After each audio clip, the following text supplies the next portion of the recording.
Muchísimas gracias por estar aquí presentes. Para mí es un gran honor poder brindar esta conferencia de un aspecto tan moderno que es la inteligencia artificial. Entonces vamos a ver cómo hoy en día estas herramientas se van a comenzar a integrar en diferentes campos de las industrias y más aún en salud, pero buscando en realidad dar una predicción en salud. Es lo que a nosotros nos interesa. Ver cómo estas herramientas de inteligencia artificial y de salud digital engranan para poder tener predicción de enfermedades. ¿Pero qué enfermedades? Hoy en día el mundo durante siglos ha luchado contra dos tipos de enfermedades, las que se transmiten, las que son producidas por agentes infecciosos, tuberculosis, VIH, malaria, o las que no se transmiten, la diabetes no se contagia si yo te toco, la hipertensión tampoco, la obesidad tampoco. Hoy en día, todos los continentes, a excepción de África, conviven con el problema de las enfermedades crónicas no transmisibles. Y las enfermedades crónicas no transmisibles son las que están socavando los presupuestos públicos de los sistemas de salud, en especial de los países de bajos y medianos ingresos. Entonces, tenemos que luchar contra este problema. Además, la población cada vez envejece a más edad. La expectativa de vida se está incrementando. En los países eso ha incrementado por diferentes razones. Cambios sociodemográficos, nivel socioeconómico, mejores tratamientos, medicina personalizada, entre otros. Pero otro gran problema es lo que tienen los sistemas de salud. Cómo los países de medianos y bajos ingresos luchan contra el sistema de salud con diferentes problemas, cementación, fragmentación, y lo hemos visto con la pandemia. Varios países de Latinoamérica, inclusive algunos top, tuvieron enormes problemas para manejar la pandemia en esa crisis mundial. Los sistemas de salud invierten para curar las enfermedades. Y hay dos grandes indicadores. Uno es muerte prematura. Levanten la mano y díganme a partir de cuándo consideran, a partir de qué edad consideran que es una muerte prematura. Díganme, voluntariamente. 50 años, ¿alguien da más? 65, ¿alguien da menos? 70 años, declara la Organización Mundial de la Salud, que generalmente es una edad, 65 y otros países, la edad de jubilación. En Perú inclusive hasta los 75. Hasta los 70 años una persona puede trabajar, ser económicamente productiva. La muerte prematura es aquella que se produce antes de los 70. Pero no nos vamos a la muerte, vayámonos a aquellos pacientes que, por ejemplo, le da un derrame cerebral. Imaginémonos que sea un derrame masivo. ¿Podrá caminar? ¿Podrá hablar? Imaginémonos un infarto que prácticamente te destruye una cuarta parte de tu corazón. Un paciente revascularizado con stent. ¿Podrá hacer su vida normal? Imaginémonos un paciente renal que tiene que ir 3 veces para que su sangre se recambie, si no va a morir, etcétera. Todo eso es discapacidad. Años de discapacidad. Entonces, hoy en día, indicadores importantes como años de vida saludable y como la muerte prematura impactan en los sistemas y se produce lo que se llama la carga de enfermedad. ¿Cuánto gastan los sistemas? Y en ese mapa, los colores más intensos son los países que más carga de enfermedad tienen. Y obviamente África lo tiene. Digamos que en Latinoamérica, algunos países como Bolivia y otros van a tener una mayor carga, pero en líneas generales pueden tener una idea de cómo se distribuye esta carga. Cada país tiene estudios de carga de enfermedad y es muy probable que en los países, dentro de las 10 primeras causas, las enfermedades crónicas, diabetes, enfermedad cardiovascular, enfermedad renal, enfermedades mentales, etcétera, van a estar liderando ese top 10. Y acá, por ejemplo, tienen una publicación bien interesante, que es a nivel mundial, que trata de ver cuáles son esos factores que contribuyen a esta carga de enfermedad. Y miren, presión arterial alta, consumo de tabaco, la dieta, especialmente los alimentos hiperpalatables, ultraprocesados, industrializados o conocidos como Nova 4.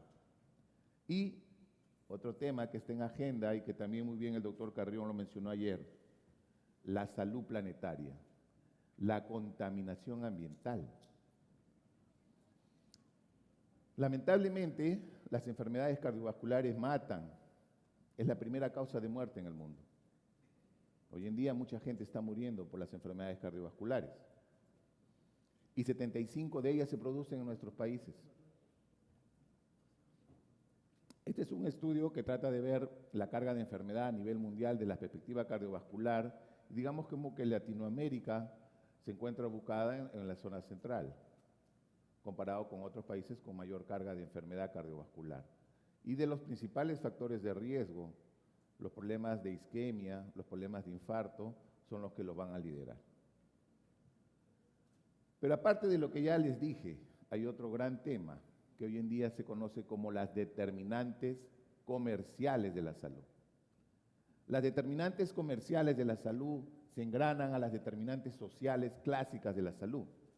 Como determinantes sociales es las condiciones en las cuales vives. Tienes agua potable, tienes desagüe, tienes luz, aparte de tu nivel socioeconómico, aparte de tu nivel educativo. Todos esos son determinantes sociales. Pero a esas condiciones de salud, que mientras más adversas sean, más enfermedad va a haber, se agregan las determinantes comerciales. 4, industrias, que en el mundo se les considera el 35% de las muertes globales. Tabaco, alcohol, alimentos hiperpalatables y la quema de combustibles fósiles. Leamos más, yo diría que hoy en día estamos hablando de las determinantes globales de la salud. Es un término que engrana muy bien, incluyendo las determinantes sociales con las determinantes comerciales. Este artículo, recién publicado por una revista de alto impacto, habla de que la contaminación ambiental produce, lo que acá muy bien define, una enfermedad cardiometabólica por una inflamación crónica. Ayer el doctor Juan Gallardo, en una exposición magistral, hablaba un poco de todo el impacto metabólico y el estrés oxidativo. ¿Y qué genera? Diabetes.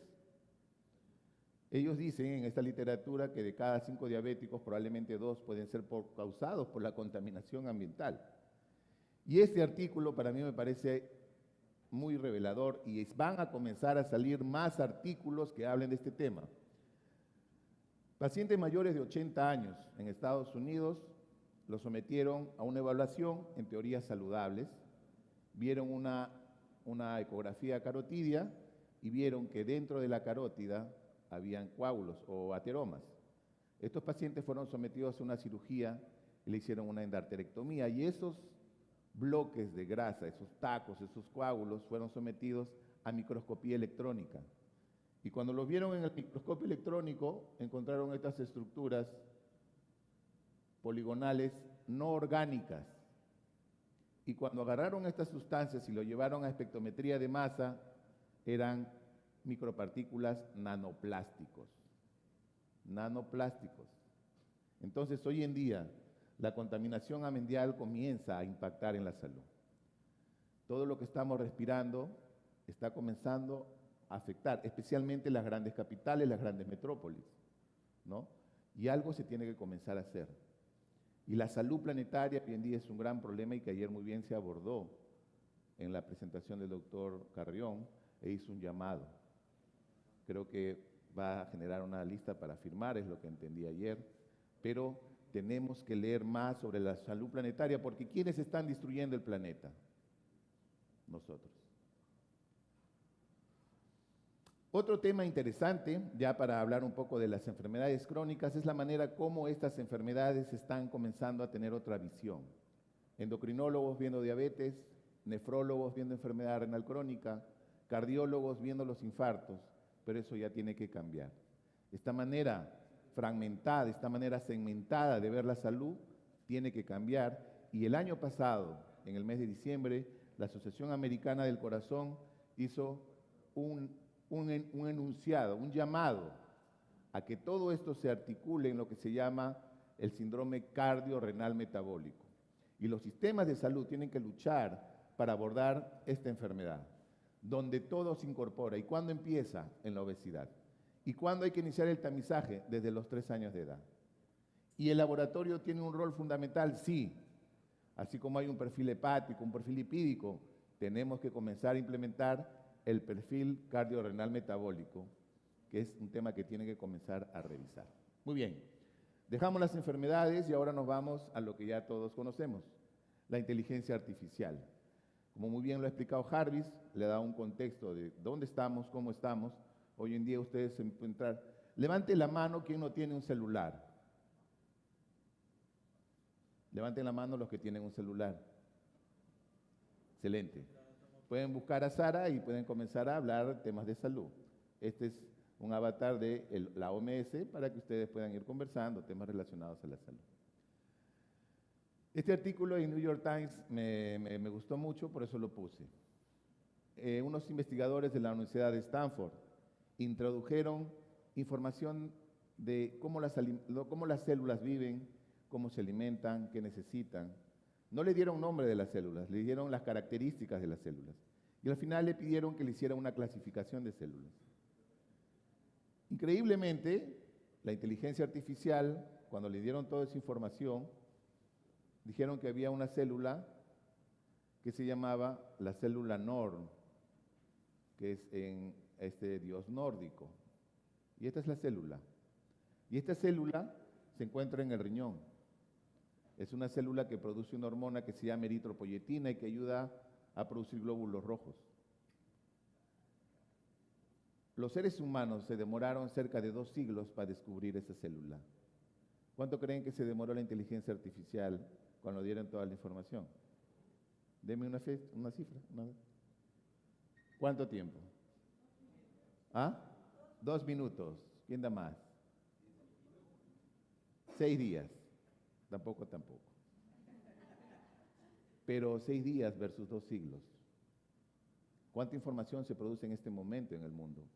Ni el doctor House podría leer todos esos artículos. Es imposible. Es imposible. Y van a comenzar a aparecer más herramientas.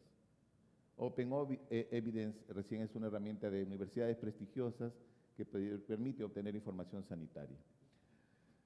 Les recomiendo que sigan a Eric Topol, es un excelente médico investigador, y él habló un poco sobre esto. Y miren, estos son ensayos clínicos que se han hecho en el mundo sobre el tema de inteligencia artificial, y especialmente ensayos clínicos, y ver la contribución de estas herramientas en salud. Y quisiera ver cuántos puntos se encuentran en Latinoamérica, en el sur. ¿Hay algún puntito? ¿Cuáles son los 2 principales países que investigan ahí? Estados Unidos, Asia. ¿Cuáles son los principales problemas? Temas gastroenterológicos, temas radiológicos. Pero estos estudios, que eran bastantes, cerca de 88, ninguno buscó si realmente la inteligencia artificial pudiera ayudar a evitar la mortalidad.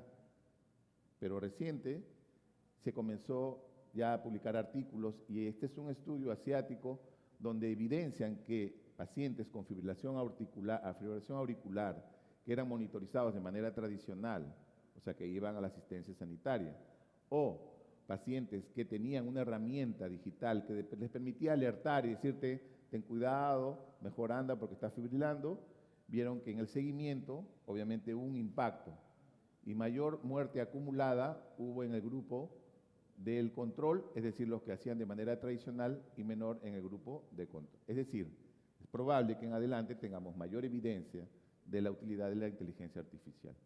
Y Eric Topol dice, estamos dando 2 pasos adelante en la inteligencia artificial, pero retrocedemos 1, porque igual también hay limitaciones, hay cosas que hay que comenzar a abordar para entenderlas, temas regulatorios y otros como vamos a ver más adelante. Y efectivamente utilizamos los algoritmos, datos, que tienen que ser muy buenos. Tenemos que eliminar lo que llaman el trash, tenemos que sacar datos que no van a ayudar para hacer que un modelo sea robusto. Tienen que ser buenos datos. Y por muchos años se creía que la robótica iba a ser probablemente una revolución industrial, pero la inteligencia artificial la reemplazó definitivamente. Hoy en día, cuando ustedes, por ejemplo, entran a Google para hacer alguna búsqueda, les comienzan a aparecer cosas así. Identifica, dice, ¿no? ¿Qué estás viendo?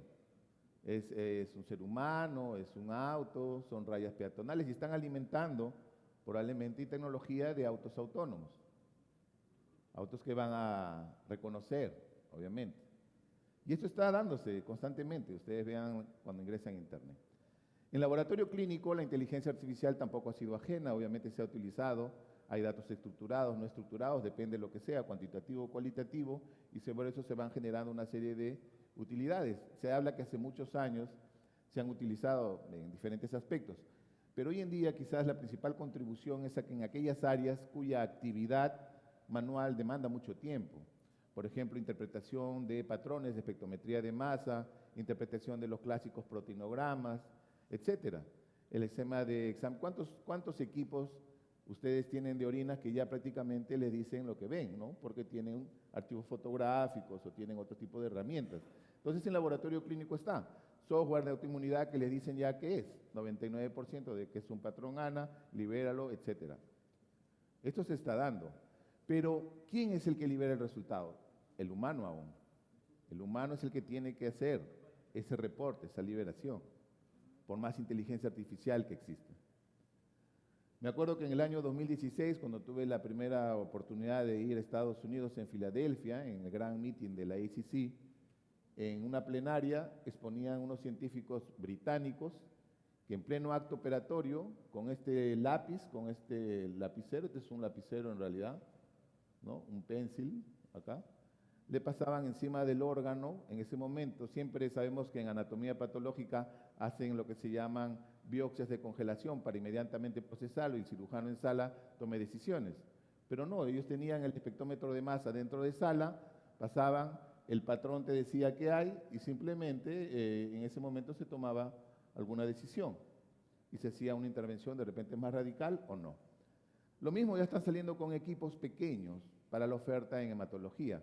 Por ejemplo, este es un equipo hematológico muy interesante que vayan cuánto se demora works for all para hacer conditions un and reports hemograma. a 5-part differential complete blood count, including 19 parameters and advanced abnormalities flags. Sample preparation takes 2 easy steps and 2 drops from either the fingertip or a venous sample. 1 drop is placed directly into the cartridge, and a second is mixed and added. With the sample ready, the cartridge is loaded into the OLO instrument. 10 minutes, results are ready on the touchscreen and can be printed, emailed, or sent to a lab information system. OLO. Queremos tiempos más rápidos, queremos respuestas más rápidas, intervenciones más rápidas. OLO works. Entonces, la tecnología, la salud digital es un tema que hoy en día se aborda. Este es un libro de la Organización Mundial de la Salud donde comienza a ver cómo contribuye la tecnología digital en salud, así le llaman, salud digital. Sin embargo, la salud digital, hay otras propuestas donde han pasado por medicina digital y hoy en día de repente están hablando ya con terapéutica digital. Terapéutica digital, es decir, ¿realmente esta tecnología digital tiene la evidencia para poder usarla? ¿Y cuánto contribuiría el uso de estas herramientas para luchar contra lo que comenzamos, contra las enfermedades crónicas? Si a los pacientes los monitorizamos de repente con un celular y le hacemos que trate de tener más conciencia de su enfermedad para un mejor autocuidado, para una adherencia a su tratamiento terapéutico.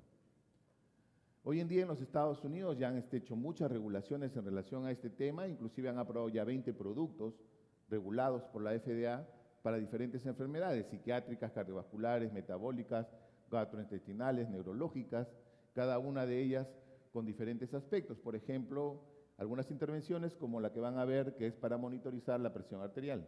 Growing global leader in care at home solutions, transforming patient health through personalized, predictive care. Enabled by artificial intelligence, Bioformus' Care at Home platform provides actionable insights to help clinicians deliver the right care to the right patient at the right time. Levanten la mano los que tienen un smartwatch que les mide sus pasos, su sueño. Levanten la mano. Bastantes. Levanten la mano los que levantaron que han autorizado el uso de los datos y han firmado para esa empresa que use sus datos. Levanten la mano. Uno, el resto, ya no.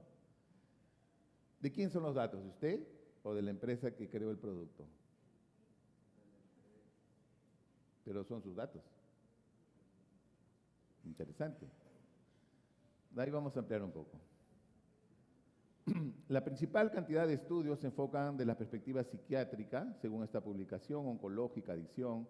La mayoría utiliza herramientas web, otros utilizan algún tipo de tratamiento digital. En cada uno de los campos, por ejemplo, en el tema de ensayos clínicos relacionados a temas psiquiátricos, el insomnio, la depresión, el cáncer de mama, el cáncer en general. Acuérdense que Estados Unidos tiene muchos problemas relacionados al consumo de opioides, fentanilo y otros.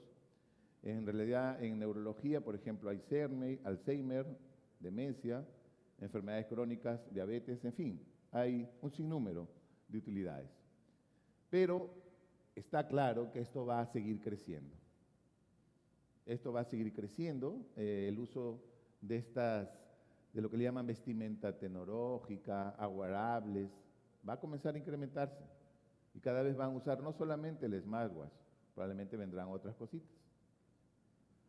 Y en realidad para mí esta estadística me quedó muy corta. ¿Cuántas veces ustedes interactúan con su celular al día? Acá dice 60. Yo no creo. ¿Cuántas veces al día agarramos nuestro celular para ver? Queda chica esa estadística. Pero así como lo agarramos para ver Instagram, TikTok o lo que quieran, de repente alguien OnlyFans, no sé, pudieran utilizarlo para ver, obviamente, algún tipo de herramienta que los oriente para cuidar su salud. Entonces, tenemos el celular en nuestras manos y puede ser una fabulosa herramienta. Y los sistemas de salud tendrían que tratar de ver que se utilice así. Hemos pasado por muchas generaciones, hoy en día estamos en los cuidados de la salud 4.0, la industria igual, se han ido incorporando. Este artículo del New England yo les recomiendo que lo lean, es muy interesante y aborda justo todos estos aspectos que algo comentábamos, ¿no? La propiedad de los datos, ¿a quién le pertenecen los datos? El tema de la alfabetización, ¿los pacientes son conscientes? Nosotros como personales de salud, como profesionales, ¿conocemos cómo se usan estas tecnologías? Los desafíos que existen para que esta tecnología articule en los sistemas de salud o interoperabilidad. El tema regulatorio del Estado, cuáles son las regulaciones que están estableciendo los países, el empoderamiento del paciente, temas relacionados a inversión, obviamente, más aún en sistemas que ya están aprobados por la FDA y que ya tienen probablemente código CPT para su uso. Entonces, hay una brecha digital que tenemos que disminuir, una brecha digital relacionada a un acceso desigual de la tecnología. No todos tienen un smartwatch, habría que preguntar a los demás por qué no lo tienen. Si eso pasa aquí, ¿cómo será en otras regiones? ¿Por qué los pacientes de repente no pueden acceder a esto, ¿no? El tema de enseñar sobre este tema, alfabetización digital, temas de telesalud, aplicaciones, etcétera. Pero por otro lado, estamos nosotros, las estrategias que tenemos que establecer, el compromiso de nosotros para con los pacientes en el uso de estas herramientas, etcétera, etcétera.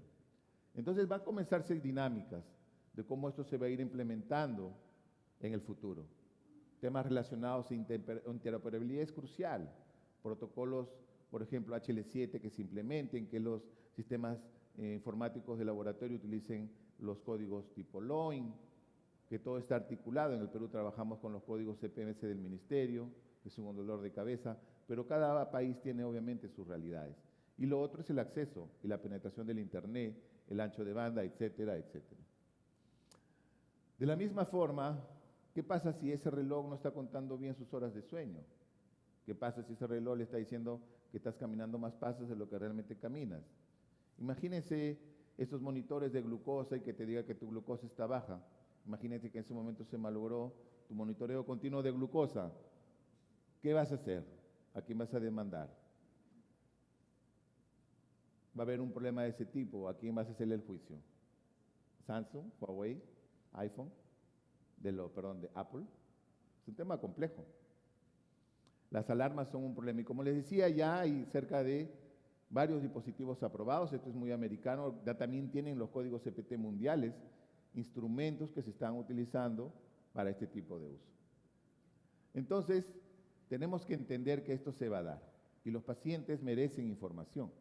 Nosotros tenemos que tratar de ver de qué forma utilizamos estas herramientas para el uso, pero especialmente en qué, en la mayor carga de enfermedad. En las enfermedades crónicas, yo creo que ese sería. Y miren esta foto. Algunos estaremos más cerca de esto, otros menos. Pero así estaremos algún día. Uno de los principales problemas en los ancianos es las caídas. Sensores para evitar caídas en sus medias, de repente en sus zapatos, monitorar si esa persona está caminando o no. Temas para monitorizar la presión. Parámetros: creatinina, glucosa, electrolitos, cortisol, saturación de oxígeno, presión arterial, electrocardiograma, asistentes, robot, ¿no?, que van a estar ahí al lado de nuestro envejecimiento tecnológico. Y obviamente un soporte, en un momento de repente virtual, de repente después presencial. Esto está publicado en Nature y hace ver cómo probablemente en estas poblaciones de envejecimiento se va a ir dando el uso de las herramientas digitales en un futuro, ojo, no muy lejano. Entonces, por un lado tenemos las enfermedades crónicas que nos golpean, y eso tiene que estar articulado con la tecnología y lo que hoy en día nos brindan estas herramientas, y tenemos que abordar problemas de tecnología digital, salud digital, brecha digital, infraestructura, cómo hacer esto que funcione como un sistema interoperable, ciberseguridad y seguridad de los datos, ese es un tema crucial, la ciberseguridad de la información y capacitación. Hoy en día ustedes están siendo capacitados en este contexto. Y bueno, ni qué decir en laboratorio clínico. El laboratorio clínico afronta otro gran tema, cómo las nuevas tecnologías comienzan a incorporarse dentro de las anquilosadas plataformas analíticas, genómica, espectrometría de masa, secuenciamiento de nueva generación, ahora ya hablan de PCR digital, etcétera, etcétera. ¿Estamos siendo capacitados? ¿Cuántos en sus laboratorios tienen un bioinformático, un médico computacional? Levante la mano. 3. No necesariamente médico, cualquiera, Sasha. Pero que se integre al equipo. Que se integre al equipo. ¿Cuántos de laboratorio clínico ya nos hemos capacitado en inteligencia artificial, en machine learning, etcétera? 1, 2. Y tenemos que ser conscientes que eso es lo que ya está. Si no podemos capacitarnos y tener de repente un estándar, busquemos a profesionales que ya están, pero ya es parte del equipo multidisciplinario. Esto ya está aquí. La inteligencia artificial vino para quedarse y tenemos que aprovechar básicamente para crear predicciones. Por ejemplo, todos los días liberamos perfil lipídico. Si tuviéramos herramientas que articularan a la historia clínica, pudieran predecirnos el riesgo cardiovascular de este paciente, por ejemplo, una glicosilada que está por encima de 9, 10, que no se reportan de repente como valores críticos, pero sí como valores de alarma. Entonces, ¿qué más podemos hacer? Y tenemos que incorporar estas herramientas dentro de nuestro arsenal en los laboratorios clínicos. Y un gran tema es la genómica. Ayer no tuve la oportunidad de estar escuchando al doctor Heiner Gio, él es uno de los grandes involucrados en este tema, al menos se acercó y me dijo que estaba muy interesado en ver algunos parámetros o biomarcadores renales en la población. Él tiene muy buenas publicaciones relacionadas a cómo ha ido evolucionando las características genómicas de las poblaciones primigenias en Latinoamérica y las actuales. Por ejemplo, él ha estudiado los coprolitos en la ciudad de Caral y está viendo su ADN y cómo ven las mutaciones que existen con la población de ahora y encuentran relaciones o predisposiciones genéticas o polimorfismos o SNP para enfermedades puntuales como tuberculosis y otras.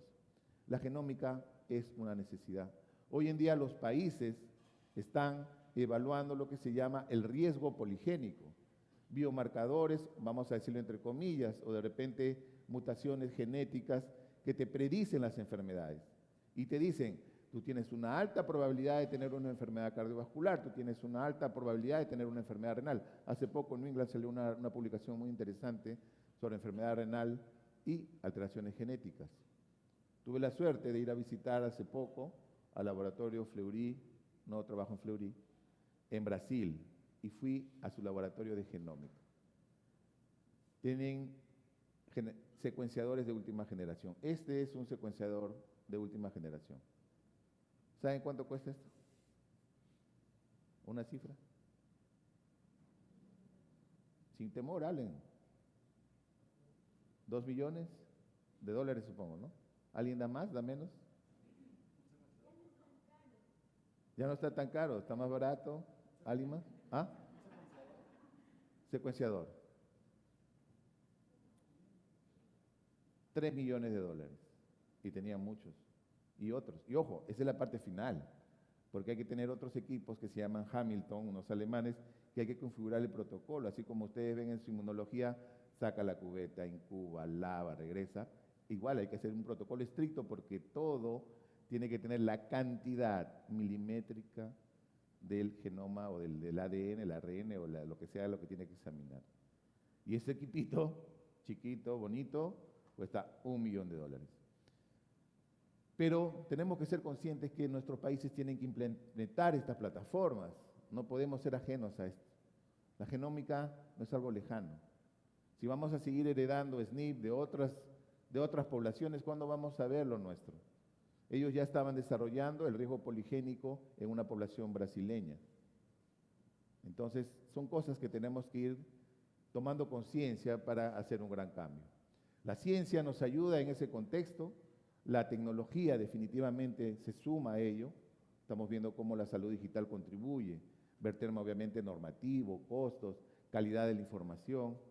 Y en los cuerpos humanos, en el ser humano, la biología va interactuando conforme la dinámica de nuestro cambio sociodemográfico, contaminación ambiental, salud planetaria, articulan. Al final, tenemos que afrontar las enfermedades crónicas, tenemos que acelerar el uso de la medicina personalizada, cambiar el paradigma de la medicina basada en evidencia y entender que la medicina ya tiene que ser personalizada y para eso tenemos que conocer, obviamente, nuestros riesgos.